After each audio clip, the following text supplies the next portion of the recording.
It's Chelsea. It's Nina. And you're in the Critics' Kingdom. Hello, and we are back with another installment of Halloweentown. Halloweentown 2, Calabar's Revenge. Moo-ha-ha-ha-ha.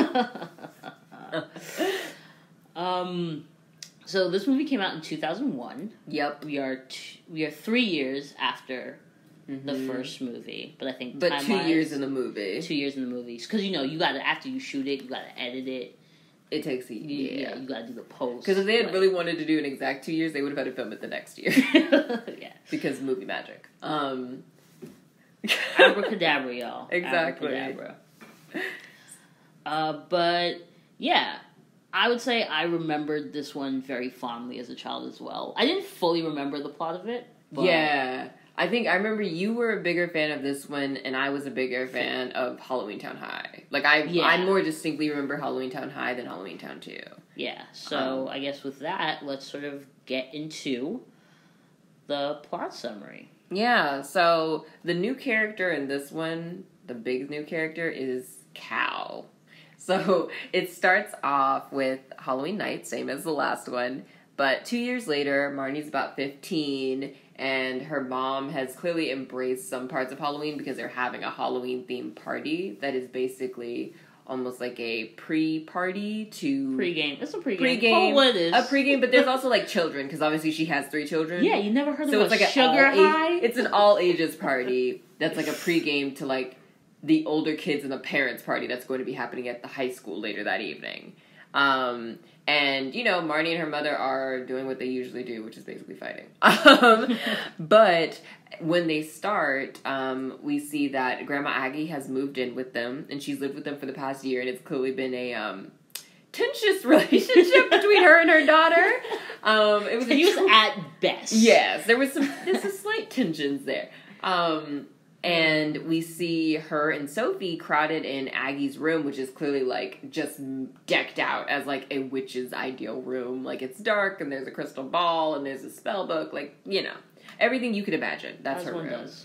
And they're poring over her spell book, and Sophie's like, I sense someone coming.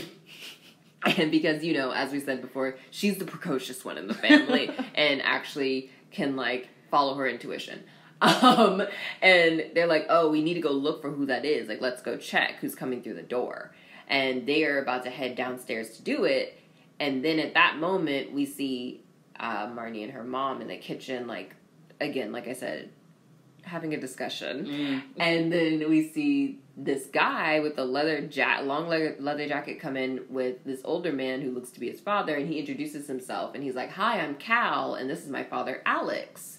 So Alex immediately gravitates towards Gwen, and Cal gravitates towards Marnie, and he's like, can you give me a tour of the house, Marnie? And Marnie's like, ooh, yeah, you can tell she's feeling him, and she's into this. He's a cutie. He's a cutie, and he's wearing that some gel in his hair. Yeah, he's wearing his it's all black. Little curls, baby curls, not real, not actual not coils. No, just a light but curl. A little wave. An early 2000s white boy curl.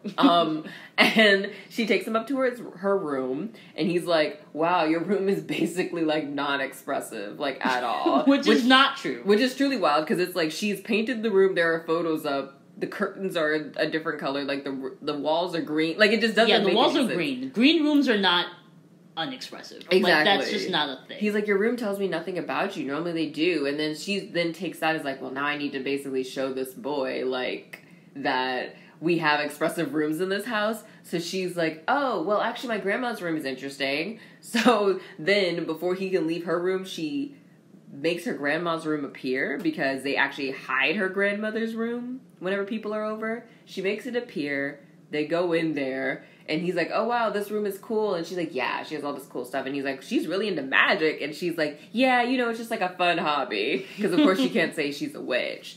And he sees she has this huge spell book, takes up almost the entire desk.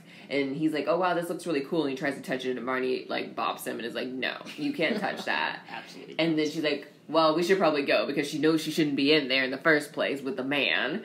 And she turns around, and when she turns around, he literally, swipes his hand over the book, makes it small and pockets it, like puts it in his pocket, and then they walk out and they walk back down, and he's like, oh, I'm actually still looking for a date to the dance.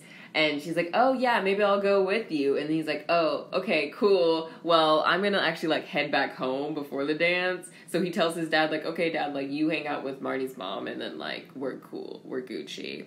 And so he leaves, and at that moment, Aggie is actually, like, trying to give all the kids gifts, like, Halloween-themed gifts out of her never-ending bag. Still the coolest prop. Literally. In the show. Literally. It's always filled with candy. Yes. And in this one, gifts. pull out... Yeah, and in this one, the first thing she pulls out are these two, like, they're called headphones, but they're essentially, like... They're shrunken heads. Shrunken skulls. Yeah, they're shrunken heads. Red and blue with, like, bright eyes. It's fantastic. Yes. And she's they're giving walkie-talkies. Yes, and she's giving out... like a cell phone, essentially. And she's giving out these gifts, except there's one boy left, and then all of a sudden, her bag no longer has gifts, and she's searching all through it. She's like, this is weird. And he's like, it's fine. Like, she holds up the bottom. Literally. She's like, I don't understand. Never touched the bottom before. She's suddenly concerned because she's like, this doesn't happen. Like, this isn't a thing. The bag is connected to her house. Right. So she's like, this is weird. And she gets all the grandkids, and she's like, who did y'all let into my room? She didn't say it like that, but she was basically like, did any of you let somebody into my room? And then everyone's like, no. And then Marnie's like, well, she has no, that's not, first she's like, something's up with my house. We gotta go check on the house. Right, but she asked, didn't she? Oh, no, she didn't ask them until they get into Halloweentown. Yeah. So she's like, we need to go check on my house because that's what this bag is connected to. Her and Marnie then leave because Sophie tries to come, but her mom is like, she's not going. Yeah, you're not allowed to. Because Aggie's like, this shouldn't take long. Like, she's like, I just need to check that everything's okay. And this is where we learn that you can open, so in the last one, the only way to get to Halloweentown, it seemed, was through the bus. Right. But apparently, a portal can be opened between the worlds only on Halloween night. Right. But it needs two witches to do it. So Aggie was always by herself. That's why. That's why she couldn't do it. So now that she has Marnie, they both open the Halloweentown portal. They go through, and as soon as they arrive, the whole place is gray, like just grayscale. All the people also look human, but like boring. Like they look like what Halloweentown people think humans are, which is dull. Yeah, they look like Pleasantville-esque. Yeah, like they just look very dull and boring, and everybody is gray. And then the jack-o'-lantern is a solid brick. It's a big-ass cube. Huge brick cube. So then Marnie and Aggie are like, what the heck is going on? And they're very confused. So that's when they try to open the portal and stay back and stuff. And they can't. And then they call Dylan on the headphones. And they're like, and that's when our Aggie is like, hey, like, did any of you guys let somebody into my room? And then Marnie is like, well, I met a boy, and, like, we were only in there, but I watched him the whole time, blah, blah, blah. And then Aggie was like, girl. She's like, girl, why? Right. So she's like, well, then that person's our main suspect, but, like, I won't blame him, blah, blah, blah. They run into Luke. Yeah, they run into Luke, who is looking very human, like he did in the first one when he had got everything removed. And then they go stand by because they make him stand by while they're talking to Dylan. They keep pulling him back because he keeps trying to get away from them, and they're like, no. And then they walk back towards the town square, and Cal's face all of a sudden appears in the like brick where the jack-o'-lantern used to be, and he then basically proceeds to be like, I'm trying to, like, make the creatures, like, what the mortals think they are, and I'm gonna make all the mortals into creatures, because you guys killed my daddy. And then he's like, I'm Calabar's son, by the way, in case nobody caught that. And then he's like, oh, also, Marnie, I want to take you on the date tonight still. I want us to rule, essentially, I want us to rule together. It comes on very early. Yes. And he, like, says that, like, he just slips that in at the end, and you're like, but dude, you just... Like, what? Because then he also is like, I need to end the Cromwell reign. And then, but, like, before all of this, and then just was like, yeah, I also need a date to the dance. So, like, can we still go together? And then she's like, no. Like, what kind of question is that? Not. So then immediately Aggie and Marnie are like, we got to go to your house, and we need to, like, go search and find the second spell book. Because Aggie was like, well, it's fine if he took that one because I have another one. Yeah. So they, like, search everywhere in her house. Her house is also gray because she, for some reason, thought it wouldn't be touched. Which doesn't make any sense. But lo and behold. It is. It's gray. It's fine. Clean. It's very, like... sanitized. Yeah. It's super sanitized. Looking. And they look through everything, cannot find this spell book for the life of them. Aggie's happy about this, though, because she's like, that means that it's with Gort, who is, like, the finder. He's the keeper of all things that are lost in both worlds. Yeah, so she's like, we can go visit him. Yeah, and she's like, so we can go visit him and we can find it. During that, they start talking about the spell and what's going on with all the people in Halloweentown, and somehow Marnie manages to get Luke out of the spell. Like, she says something and they don't know, none of them know what she says, but it works, and Luke is back to normal now. They then travel to Gort's home and see that it's all clean, which is weird because he's supposed to be a dirty, messy, smelly, like everything in this man is just supposed to be, because he keeps everybody's lost stuff. Very mean. He's very kind as well. Yes, he, like, opens the door and he's like, hello. And they're like, oh no, something is wrong, because that's not how you're supposed to be. And they're like, well, we're looking for the spell book, blah blah blah. And he's like, oh, I have mini books. And so they look, and he only has 5 books he has left, and he's like, oh, I donated everything else or I gave everything else away in a garage sale. And he's also folding socks this entire time, like gray socks. Well, he's trying to match, because all he has are single socks. Because people lose them. So he's trying to match the socks. He's like, but none of them match. Right. So it's him in a pile of socks. In a barren gray. Yes, place. So at this point, Aggie also starts turning and to the gray. And to the gray, and then Cal also appears in the fire to once again, like, traumatize them and be like, I also locked you guys inside of this place, so you can't really leave, so you're basically stuck here, and I still want to go to the dance with you tonight, Marnie. And that he just has to slip that in every time. Yeah. And then Aggie, they, like, get Aggie to she starts matching socks as well, and they're like, well, we need to figure out a way out of this, because, you know, how are we going to get outside if we can't, like, physically get outside and we're inside? And they can't use the portal. Right, and they can't summon the portal because Aggie is gray now. Yeah. So then it's like, well, there's always a loophole in spells, so let's figure out the loophole. Marnie makes a very clever, she's like, computers have back doors to get into computer programs. Right, so we need to figure out the back doors. Yes. And they come up with time travel. Right. Dun, dun, dun. And they manage to get Aggie to write down the spells for time travel. She does. Right before she slips into it. Which, by the way, just everything about Debbie Reynolds and the actor and Gort, because it's not actually about the actor, it is that character. But everything about watching those two people, like, play it's great. Old, boring people, grayscale, sorting mismatched socks is phenomenal. It is great. One of the best things I've ever seen. So then they go back in time, and at first it only works, like, they only go back, like, 10 minutes, which doesn't really help them, and then they go back too far to the caveman era, and then they finally go back 50 years and end up in Gort's, like, when he was, like, his normal messy self, and he's pissed, because he's like, I don't like people in my house, and you guys are in my house actively. They tell him what might happen and that he's going to be clean one day, and he proceeds to get even madder at Cal. So then he's like, yes, you may search in here for your spell book. They end up finding out that the spellbook was already bought by Cal by this point. So they're like, okay, well, we'll just go back like 20, 30 years before this. But then Marnie realizes she put down the spell and she doesn't remember it. So they're like, well, how are we going to get out of this nonsense? Yeah, because what happens is if you lose anything in Gort's place, it's literally lost. Yeah. Like, then it's gone forever. So it's the worst place to lose something. And so then Gort is like, you know what, I'll help you guys out, you know, because I guess I just feel it in my heart, which is the first time. And he's like, this wizard dropped off or lost this timepiece, and it's in my closet. He opens up the closet, and the closet is literally like a wormhole. A wormhole. Like, but before that, so the reason that she loses the spell in the first place, the reason that she puts it down, is because she's trying to figure out, they're trying to figure out what it was that she said that allowed Luke to turn back to himself. Right. So they're going through, like, a bunch, like, what is it that you said? You said, trap, right. The whole shebang. They figure out that the spell is just a simple word. It's just apart. Backwards. And that separates, like, when she says apart, Gort goes to his clean self. Right. And then when she says trappa, Gord He's normal. is normal again. So she figures out that that's what they need to do.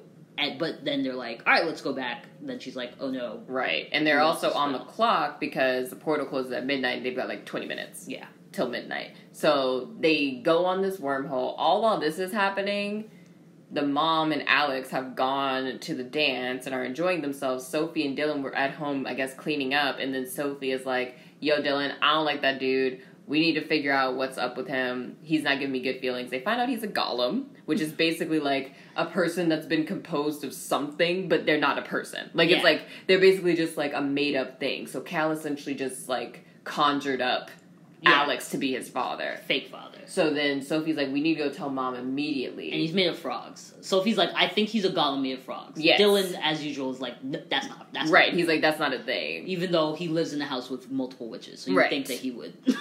He would think about it. But fair enough. But yeah, so Sophie then is like, let's fly and like, let's go to the high school. So she gets on her broom and for the first time flies over and they get over safely, surprisingly. Her mom is shocked. Man. Prodigy. Her mom is literally shocked and she's like, how are you here? They explain it all to her and then the mom is like, no, you're lying. So Sophie conjures up like a fly and the man literally like attacks the fly with his tongue in record time. Again, VFX, so excellent. Turns into, and then the mom gets so pissed she just turns him into a bunch of frogs in the middle of everybody. And then we just see Cal up in the rafters and he's like clearly about to like put on his spell to turn all of the mortals into these creatures that they're dressed up as. But he's just waiting on the portal to officially close so he can do it. Yeah.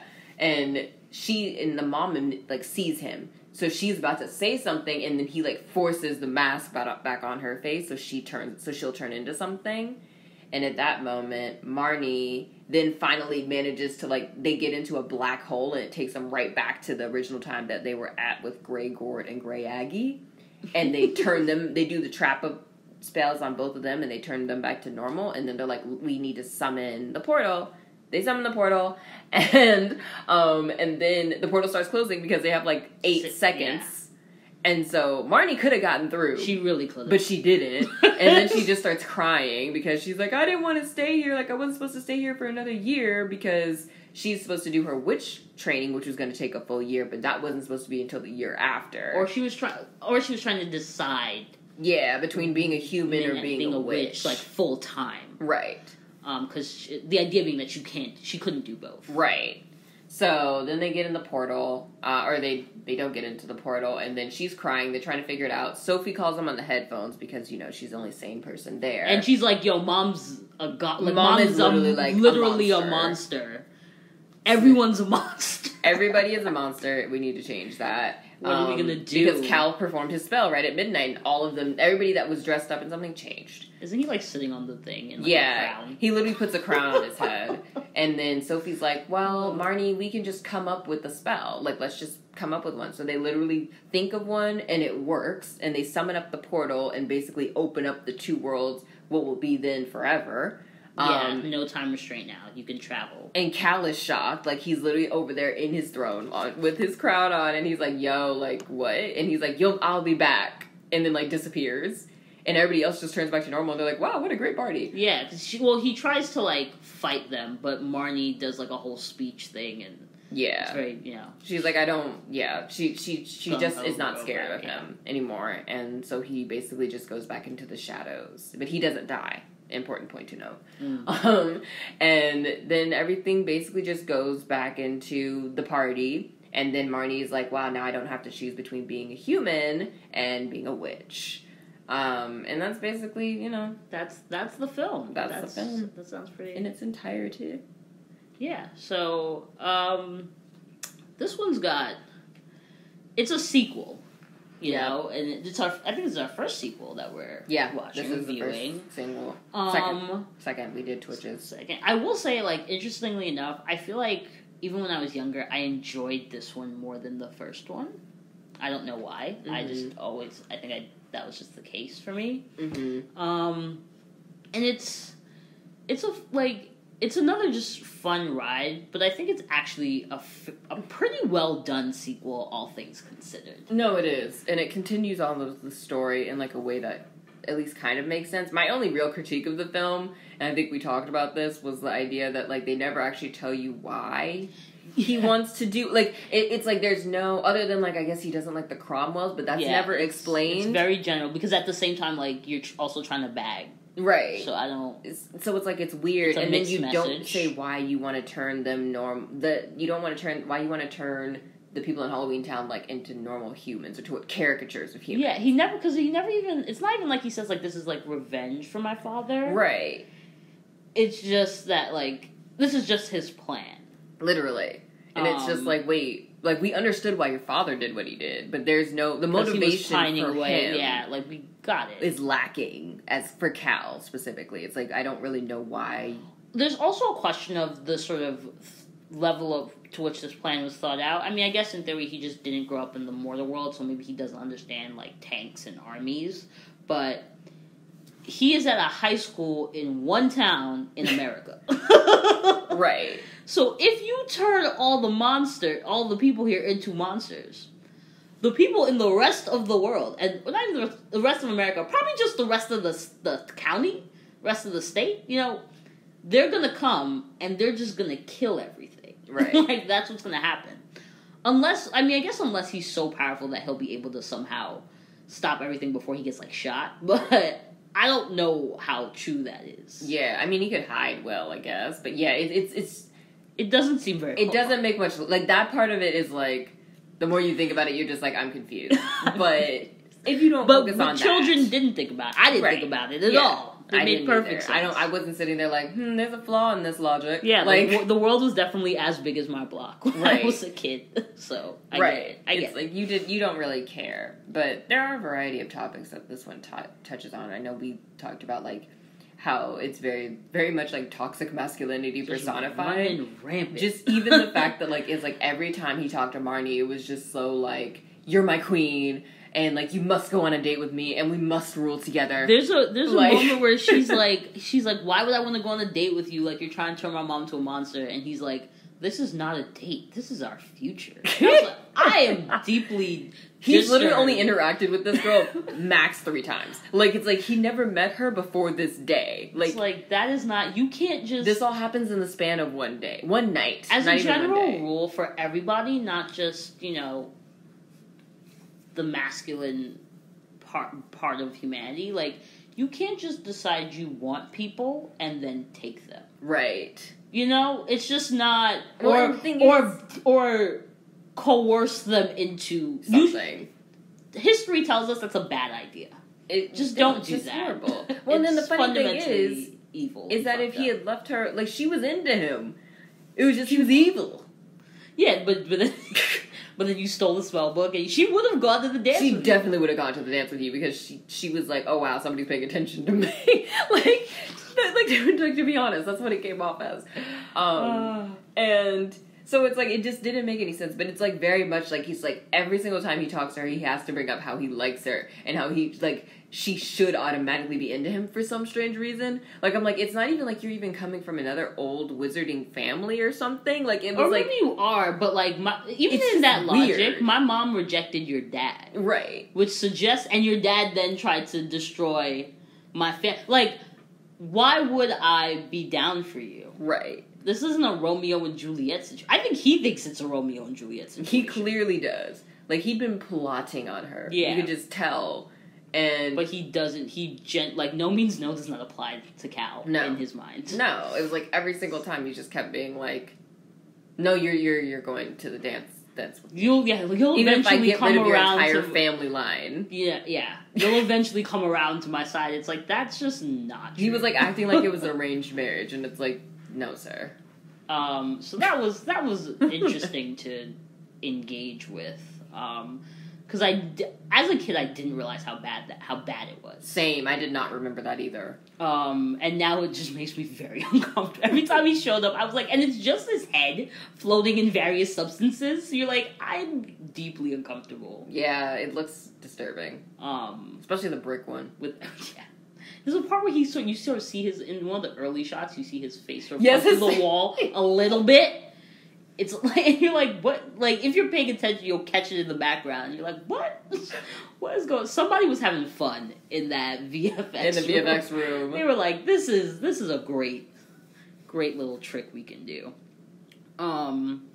So there's that. And I think that it's also interesting, like, this being a sequel, right? Mm-hmm. So I feel like in the first one, because, like, let's make this clear also, like, it's not, like, toxic masculinity, all that. Cal is evil. He's, like, genuinely evil. No, I feel like I can say that, and I usually try to find, like, where the motivation is in the villain. I don't necessarily, like, I think that everybody thinks that they're the hero of their own story. Yeah. Cal might think that, but he's still evil. He's genuinely evil. He does evil shit. Right. You know?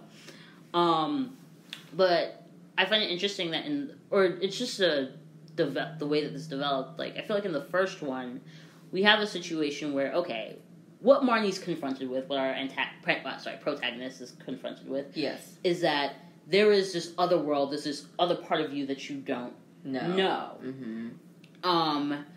And it's about learning about that world, like confronting that world, entering that world. And there it's a thing of, you know,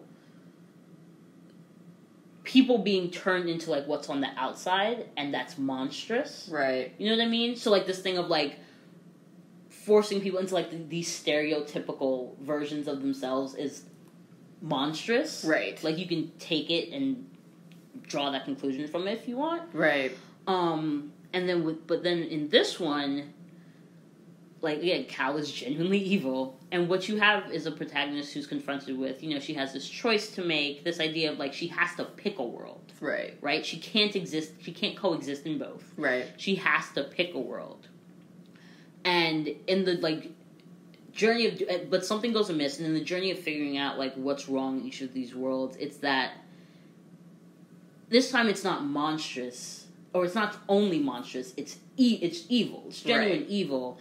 But what's evil about it is, like, or what's physically happening is that in both of these worlds, like, the worlds are being turned into what they're not. And that is, like, an evil act. Right. To take something and, like, remove its essence from it. Right. Or turn it into something else's essence. Right. And or to caricatures of somebody else's essence. Yeah, and I feel like that's, you know, it's just an interesting development of, like, story, plot, thought, metaphor. Mm-hmm. Especially when you consider that she's she's growing as a teenager. Right. So, yeah, like, that's just, you know, a thought that I had while watching it. Yeah, and I think we were, like, something else that was interesting is when we were trying to figure out what Cal's motivation was and the way that he, like, just so maligned the Cromwells, but also kind of what seemed to be pitching them as almost, like, the crusaders of, like, Halloweentown, and, like, that they were the line that, like, I guess moved the creatures into their own dimension. Mm-hmm. Like, that it happened because of the Cromwells. So then, like, we were just like, were the Cromwells, like, the British people of, like, this world and, like, this, you know, like, these two worlds? Like, were they the ones that were just kind of, like... And everyone in Halloweentown has Stockholm Syndrome? Yeah, like, are they, like, the colonizers? Like, high-key? So, you know, that's another question that we're just kind of wondering, because it was just like, wait, are they, like, literally, like, the ruling class, like, of Halloweentown? Because, honestly, the more you think about it, it's like, Aggie does have an insanely huge house that it seems like nobody else has around there. Mm-hmm. And they're, like, also the only, like, it's like, everybody knows who they are. Like, it just seems very, like, It is. And also the way that Aggie assumed that her house would be untouched. She was like, oh no, like... Yes. My house will be safe. Right. It was like, well, why would you... And when you got there and you saw it was gray, why did you still think he couldn't hear you inside the house? There was, like, a lot of assumptions it's going clearly been touched by whatever this magic is. Yeah, it's very, very true. There's clearly a privilege there that they lightly touch on, or that Cal and even felt the way underfoot. And even in the way that at the end everything works out. You know, I mean, it's a kid's film, like, of course everything should work out, but it's like there is that level of, like, you know, Marnie does really get to have her cake and eat it too in this bad boy. She does. It's like, that's just not realistic. That's not how the world works. Yeah. But that being said, though, I do like that the message at the end of it is this simple idea of, like, you know, you actually shouldn't have to choose. Right. When you're a child of different worlds, and most people are children of multiple worlds, you know? It doesn't matter if that's, like, literally, like, multicultural, multiracial, or if that's just having multiple interests, Right. liking books and, geometry proofs, Right. that's, most people are multidimensional in that way, Mm-hmm. multifaceted. So the idea that you shouldn't have to, or don't really let anyone tell you that you have to, pick one per se. Right. Which is a very American way of looking at things for sure. Because there are places where it really is, no, what are you good at? What we tell you is what you do. And do it. And, they live their lives in there, but, we're Americans, so we love the idea that everybody can do whatever they want. Yeah. Because it works out so well for us. Right. But I do really I also like this idea that, in that, the way that we get there, again, this is sort of a growth development thing. I guess to just, go back to, that idea of, the monstrous versus, the evil, right? I like that. So in the first one, essentially, she conquers monstrosity with, willpower. Mm-hmm. You know what I mean? And, all right, that's a cool sort of concept. But in this one, it's a thing of, at the end, it is her force of will channeled through, the deep emotion of, love. Right. That's what allows her to, conquer evil. That's what allows her to create, a whole new... Oh, and, I mean, not her. Sophie does it. Sophie is, again, the hero of the film. Right. Sophie's we can make a spell. Right. But it's, it's the deep emotion behind it that allows that will to actually move through and become something concrete. And I think there's just something about that that's pleasant on my ear. Yeah. Or on my brain. Yeah, and this is another one, Halloweentown, man. It really had all the cool directors. They had a female director for this one, and she was this really big music video director before she did Halloweentown. She directed Janet Jackson's Control and Nasty, and then also did Madonna's Like a Virgin and Material Girl and Like a Prayer. So that's just really cool. It's Disney got all these really cool directors, and especially on this series that we've seen thus far. Yeah, they've had two very interesting choices, right? With interesting resumes. Yeah, which is always fun. Very, very fun. It's nice to find that out. Yeah, but I feel overall this is still just it's just a fun movie. I think when they get to the creatures part, it's a little bit more scary to a degree. Yeah, dude, the mom is terrible. The mom is actually fairly creepy. I actually genuinely, I think I said this to Chelsea while we were watching it. I had a genuine, visceral reaction to seeing that monster, because this is something that I haven't thought about or engaged with in decades. Mm-hmm.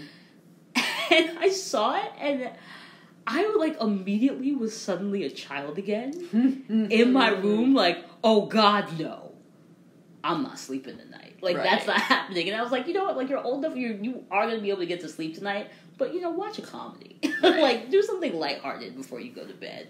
Yeah, because that joy, I was well, they did that. They did. The prosthetics team came also, out. Cal just popping up was more. It was more surprising than scary. But it is very I feel this is the quote unquote scariest of all the Halloween films, because I don't remember Halloweentown High really being scary, and I feel I only watched the fourth one. Well, I didn't watch it that many times because it came out a lot later. Mm-hmm. So I don't remember, but I don't remember that being that scary either. We were also older by then, though. Yeah, that's what I'm saying. Yeah, it came out later, but we'll also cover those and we'll double back if it isn't. Exactly. But from what I can remember, this was the scariest one. But still a fun one. So, Nina, with that, would you show this one to your children? Yeah, dude, we definitely do a Halloweentown night? Yeah. I don't know if we do a double feature, depending on their age, Yeah. But it's a fun one for 9 and 10-year-olds. Yeah, it would definitely be on the list. We'd watch Halloweentown, and then either the next night or the same night we'd watch Halloweentown 2.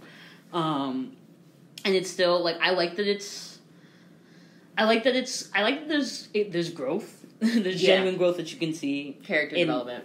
In the first one, Marnie is we know that she can take things that she learns and use them. In this one, there's this really great through line of the fact that in the beginning she says something about how she's bad at geometry or bad at chemistry or something like that, and what ends up, every time that she's in a bind in this one, what ends up being able to, like, help her out of that bind is being like, oh, computer programs have backdoors. Like, cells should have, like, spells. I'm too deep, man. I'm too deep in the science thought. Spells should have backdoors as well. You know, when they open up the wizarding timepiece that Gort talks about, she's like, oh, I remember in science class, like, learning about Stephen Hawking and how he had this theory that you could travel through wormholes and stuff. Like, it's, like, literally that, like, scientific mortal teaching, learning that comes and makes it possible for her to even, like, get back to the mortal world. And then open, you know, and then be able to manipulate, like, both of them. Which I think is a great... I think that, like, I just like that concept, that lesson of, you know, I like the idea of my kids walking away from this being like, oh, you know, I don't have to choose things, and even the things that I don't think I like can maybe one day be applicable. You know, like, I should pay attention to sort of everything. Keep an open eye on what's happening around me, because, like, you never know when it's going to be useful. No, and I agree. I think it's also, again, like we talked about with Halloweentown, the first one, the perseverance aspect of Marnie is always just very nice to see when you see her try and try and try and try again and then finally get it right. Like, it's like, that is important to show to children, that it's like, stuff doesn't just, you don't immediately, for most people, and even for the people that are, you know, very smart, there are still things that they don't get immediately. Like, it's like, nobody gets everything immediately. It's very normal for you to have to practice, and, you know, and then sometimes also you may think that you're not good at something, or you're just not learning it, and then you realize that you actually pick up on the application. you pick up on the theory, on the low key. Or the muscle memory is there, and you're like, oh, wait, I do know how to do that. Right, exactly. And that's what can kind of guide you through in another realm of life. So I think that's, like, an important lesson. And I just also just like overall how Halloweentown is what you were saying earlier, Nina, about how it's always showing two different worlds and how you can coexist in both. And there's a really beautiful line in... I know that it sounds weird because, like, does Halloweentown really have beautiful dialogue? Like, is there? But there's a line that I really like at the end when she's giving her sort of final speech to Cal. And she says to him, like, I feel sorry for you, but I'm not afraid of you. And, I don't know, it just feels like a very timely statement. Just with, like, all of, you know, there's just the fervor and the deep, deep struggle for equality and acknowledgement. That we're currently locked in as a nation, as a globe. As a people, you know, as human beings with feeling hearts. Like, this idea of, you know, like, I really like the idea of, like, my kid watching that and being able to say that, like, realizing that, like, they don't have to fear others if they're acting in their truth. If they're, you know, if they're acting with dignity, if they're moving with morality, with integrity, they don't have to, like, don't fear the world. Even if it's trying to hurt you, don't fear it. Still walk with that, because that actually gives you all the strength that you need to possibly be able to change it. You know? I feel like that's something really lovely and beautiful as a concept. So, and I think it's wherever you see it, it should be taken to heart. You know, even if it is in, you know, Disney's a kid's budget, film but the budget side of the Disney studio. You know, a kid's film from 2001. But yeah, no, it's true. There's, like, a lot of good lessons for kids to learn in this, and I just feel like the Halloweentown tetralogy, in general, is, like, a pretty good. It's just, like, a very good way. Again, like I was saying in the first Halloweentown review, is just, like, a good way to just show that, like, you can be more than one thing. Like, it basically just is, that's literally the whole point of this trilogy, is just to be like, you can be more than one thing, and that's perfectly fine. Just be you and be who you are, and embrace yourself. Yeah, embrace it, and trust it. Right. Really trust it. Because if not, you're just gray and dull. You're a caricature of yourself. That's literally what I'm saying. You're gray adult, and you're going to spend your whole life trying to, like, fold mismatched socks. Yes. To which there is no match, and you know there's no match. But you're doing it anyway. Right. And that is because possibly the saddest existence of all time. So. I feel like motivational speakers. like Loki. Yeah, you guys just, we want you guys to win. Yes. Please win for us. This is a safe space. This is a loving space. We hope that it leaks out through your headphone. Leaks is not a great word for that. We hope that it exudes through the headphones. That you take that to heart and that you can learn something from this kid's movie from when you were younger. Because it's like... Or if you're showing it to someone for the first time. Yeah. You're experiencing that wonder of it with them. All around, I feel like that's always the hardest lesson for people to learn is to just be yourself. Like that literally still plagues people in their, even no matter how old they are. It's just being themselves and being comfortable in yourself and just accepting yourself. So, yeah. Do that. Do that. Be you. Be great. And we will see you guys next week. Thanks for listening to this week's episode of The Critics Kingdom. Don't forget to follow us on Spotify and SoundCloud so you can stay up to date, as well as interacting and letting us know what you guys think on social media. You can find us on Twitter at Critics Kingdom and on Instagram at The Critics Kingdom. We're excited to talk to you again next week.